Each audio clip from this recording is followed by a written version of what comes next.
Bwong. Holy crap. Hey guys, our video this week is on Sanctuary, the normal world, the material plane, the Earth realm, if you will, of the Diablo franchise.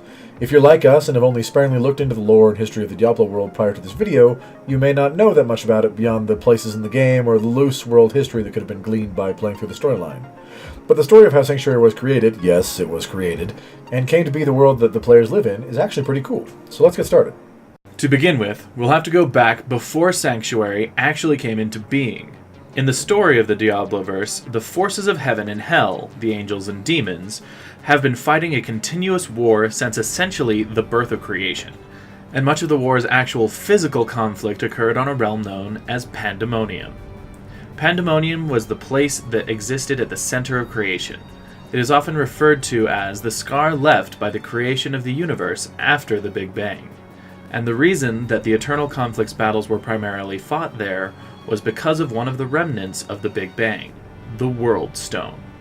Nestled at the very center of everything, the World Stone was a giant crystal with, among other things, the power to shape and reshape whole worlds, hence its name. The World Stone, also known as the Eye of Anu, was presumably one of the physical remnants of Anu left over after the universe was created in the wake of the final battle between he and Tathamet. Anu was the first being in all of creation, and Tathamet was the physical manifestation of all the dark and evil impulses Anu possessed, which took form after Anu cast those parts of himself away. Their resultant battle would eventually culminate in the creation of everything else. Like the World Stone, other bits of these two titans seeded reality with life. Anu's spine formed the bases of the heavens, for example, from which the angels would rise. And Tathamet's corpse formed the bedrock of the hells, from which the demons would come. So, the two sides fought for countless eons over the World Stone, each faction gaining control over it for a time before losing it to the other, neither the angels nor the demons ever making any lasting headway in the aptly named Eternal Conflict. After who knows how long, even some of the forces of heaven and hell began to tire of the endless warfare. Two among them, an angel named Inarius and a demon named Lilith, gathered a host of like-minded angels and demons and took control of the World Stone. Using its power, Inarius and Lilith's coalition secreted themselves and the World Stone into a hidden pocket dimension. The forces of heaven and hell would later realize that the World Stone was gone, but would be unable to find it or the renegade angels and demons that had stolen it. This is where the story of Sanctuary truly begins. You see, with the World Stone now hidden and under their command, Inarius, Lilith, and their like-minded brothers and sisters used the World Stone's power to create a new world, a home, a sanctuary, from the previously omnipresent Eternal Conflict. Prior to this time, both angels and demons, holding the World Stone's power separately, had created worlds before, but none had ever lasted. Those created by demons would fester and succumb to corruption or devour themselves. Those created by angels would stagnate and decay. But even the best of either type of world would eventually be swallowed up and ground to dust in the great machine of the Eternal Conflict. There on Sanctuary, for the first time, balance was found. The world was created by hands both fair and foul, minds both cruel and compassionate. Opposition was in the creation and the creators, and thus a flourishing, growing, self-sustaining land was successfully created. Additionally, as Sanctuary was hidden from the Eternal Conflict, for the first time ever, a world was created which wouldn't need to fear the burning touch of war. Inarius, Lilith, and their people had created a true sanctuary from the war, and thus the world was so named. With a flourishing world in which they could live, the assembled host of both heaven and hell took to the land and lived together in peace. Starting with Inarius and Lilith, the two races, eternally in opposition prior to the creation of Sanctuary, would even begin to mingle and intermarry, and thus were born the very first Nephilim, with Inarius and Lilith's child Lenarian born the very first of his kind. Hybrids, the heretofore unheard of and unconsidered children of the forbidden union of a demon and an angel, the Nephilim were astonishing in their own way for their mere existence. But what was even more incredible, and depending upon who was asked, troubling or exciting, was this. The Nephilim were more powerful as a rule than either of their parent races. The offspring of demon and angel had spawned something more powerful than either creature alone. Talk began to spread among Sanctuary's makers of what to do with their children. Some thought that they should be protected at all costs. The Nephilim were, after all, their own flesh and blood. Others feared that as the Nephilim's power grew, the forces of heaven and hell would be able to sense their presence, even through the magics hiding sanctuary from them, and so should be slain. Still, others believed that they had unwittingly stumbled across the very means to end the eternal conflict itself once and for all.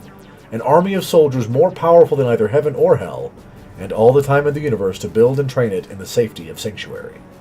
Things finally came to head, however, once Lilith heard serious plans of slaying the Nephilim before they could draw the eternal conflict to Sanctuary. Inarius had ordered a time of thought and reflection for the hosts of Sanctuary to make a decision.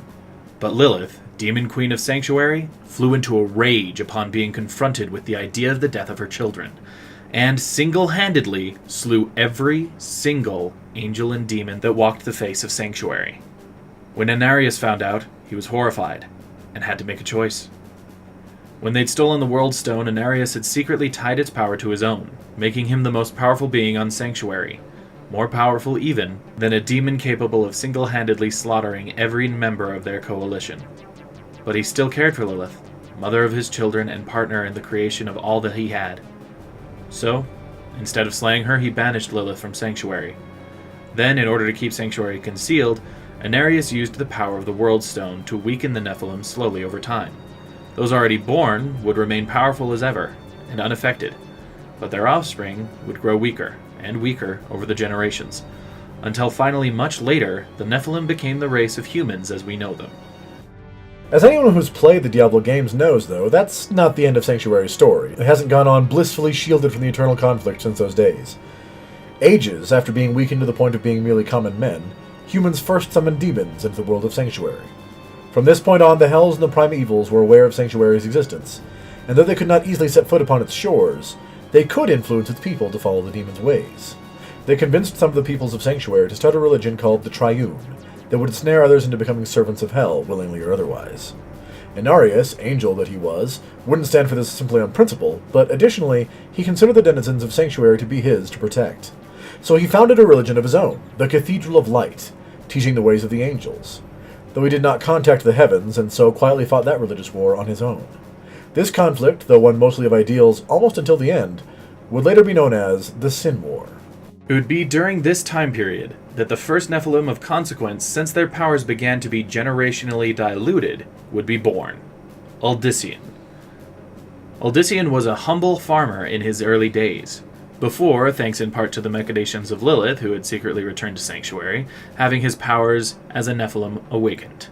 Uldyssian would eventually found the Edirum, an army of humans awakened to their Nephilim powers, which he used to destroy both the Triune and the Cathedral of Light in an effort to cleanse Sanctuary of the presence of both demons and angels, so that humanity would be safe from their influence and destruction.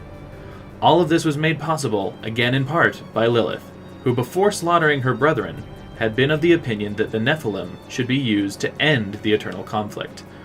Ironically, though, she was defeated by the very Nephilim she helped awaken, and was once again banished during all of this. Not part of her plan. But before being banished a second time, Lilith altered the World Stone in a manner not unlike Inarius' manipulation generations prior, making changes that allowed humanity to once again begin to manifest the powers of their ancient Nephilim lineage. The Sin Wars would ultimately culminate in an enormous three-sided battle. Uldyssian's Edirum had marched on the Cathedral of Light, Uldyssian himself clashing and finding himself roughly equal in power with Inarius. During this battle, the Andirus Council, having finally located Sanctuary, forced their way into the world, intent on destroying humanity as they were considered to be tainted with demon essence. In response to this, the Primevals unleashed the hordes of Hell on Sanctuary as well. The Edirum stood their ground and fought on both sides, determined to defend the only world they had ever known. Uldyssian defeated Inarius by severing his connection to the World Stone, and then, as the battle between angels, demons, and Edirum raged, Uldyssian used his power to force all of the invaders, angels and demons alike, back to their respective realms. In the aftermath of this conflict, Uldyssian, fearing that his power was too great, that the world of Sanctuary couldn't physically handle the power he and the other Nephilim were putting out, I'm too strong for the human world. Its physics can't hold me, literally. attempted to return himself to simply being human, a man without powers, but in the process winked himself out of existence instead. Witnessing this act of selflessness was what would ultimately tip the scales in favor of humanity on the Andirus Council, as, with the power they'd witnessed, the Angel Lords cast a vote to decide whether to spare humanity or destroy it, with Tyrael casting the final vote to spare humanity, a departure from his previous stance, which was fueled by his surprised appreciation of Odyssean's act of selflessness, something he would never expected from the demon-tainted humans. After this, we move quickly into the realms of history explored by the games.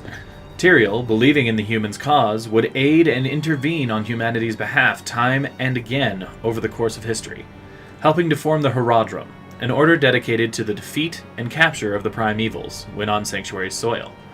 He would also create the Soul Stones, with which to trap the primevals, Diablo, Mephisto, and Baal. Powerful crystals taken and forged from the World Stone itself. Over time, Diablo, Mephisto, and Baal would be defeated, captured, and freed, and in Diablo and Mephisto's cases, captured again. Diablo and Mephisto's stones, holding their souls, were shattered upon a special forge in Hell, presumably banishing the Lords of Terror and Hate forever. Baal, however, was not captured a second time. Instead, he laid siege to the World Stone, reaching it and corrupting it with his soul shard, infusing it with the power of his domain, destruction. Though Baal would be slain, the World Stone could not be saved, and Tyrael, recognizing that the World Stone, corrupted as it was, would slowly twist and warp humanity with its power, destroyed it, saving humanity from its corrupting influence, but ultimately leaving Sanctuary more vulnerable to invasion from both heaven and hell than it had been before. Though saved for the moment, Sanctuary's future seemed fairly dire in the long run. Humanity did have one thing going for it, though. The slow return to Nephalem powers that Lilith had caused through the World Stone had had many years to take effect, and though without the World Stone that slow ascendance wouldn't continue to increase any longer, much progress had been made, as evidenced by the player characters in Diablo 3, each of whom are able to awaken their own latent Nephalem powers, which they ultimately use to defeat the newly formed Prime Evil, as well as one of the mightiest of the Angiras Council's members. And that's basically the story of Sanctuary, the world of the Diablo series.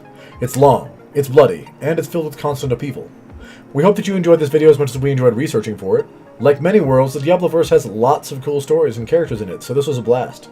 If you'd like to see more videos on the Diablo-verse, other Blizzard titles, or anything else, please let us know in the comments below what you'd most like to see.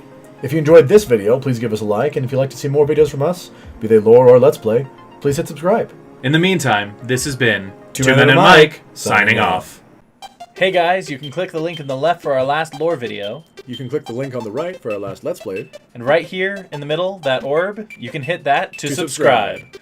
Also, ring the bell if you want to be notified when we post a new video. This is Two Men and a Mic. Thanks for watching.